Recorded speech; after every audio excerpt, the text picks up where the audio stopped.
C'est vrai, je les ai jamais montrés dans une galerie, c'était vraiment la première fois et je me posais vraiment des questions. Comment est-ce que les gens, vont accueillir ça?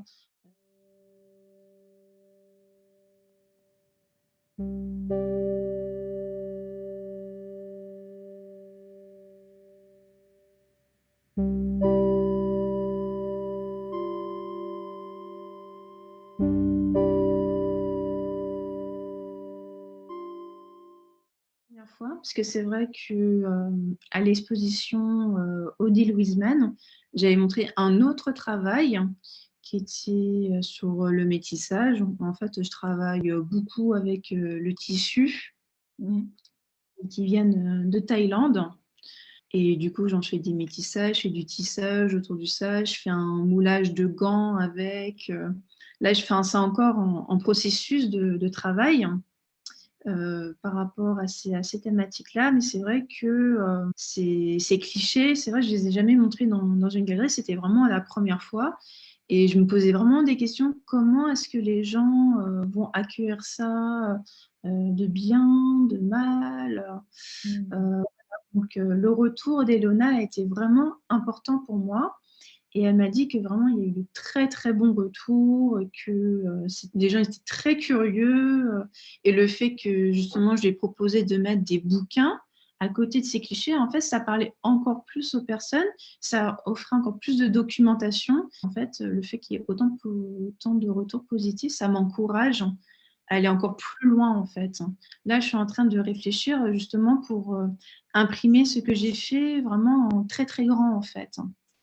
Justement, j'aimerais bien imprimer ces photographies-là sur du 2 mètres, en fait, justement pour qu'on soit complètement confronté à ces images. Oui. Il s'appelle Coco Fusco et Guimerlo Gomez Pena, où, en fait, c'est, des couples, dans une cage. Ils se sont complètement inspirés de l'époque, coloniale. Tu vois vraiment le couple en plein milieu dans une ville, ils sont dans une cage déguisés en personnages, entre guillemets en sauvage avec, je sais pas, des lunettes de soleil et tout. Et si tu veux, les gens, ils venaient près d'eux, ils se prenaient en photo, enfin, comme si c'était un élément décoratif. Et enfin, pour moi, en gros, c'est vraiment se moquer du tourisme, en fait. Il y a aussi une autre artiste, elle s'appelle Ayanna Jackson. Et en fait, tu la vois, elle est mise en scène où elle est torse nu. Et alors elle a plus ou moins la même expression que ces individus dans les photographies des clichés exotiques, où vraiment elle met un peu en avant, je pense, le regard qu'on a aujourd'hui. Et je pense elle teste un peu le spectateur.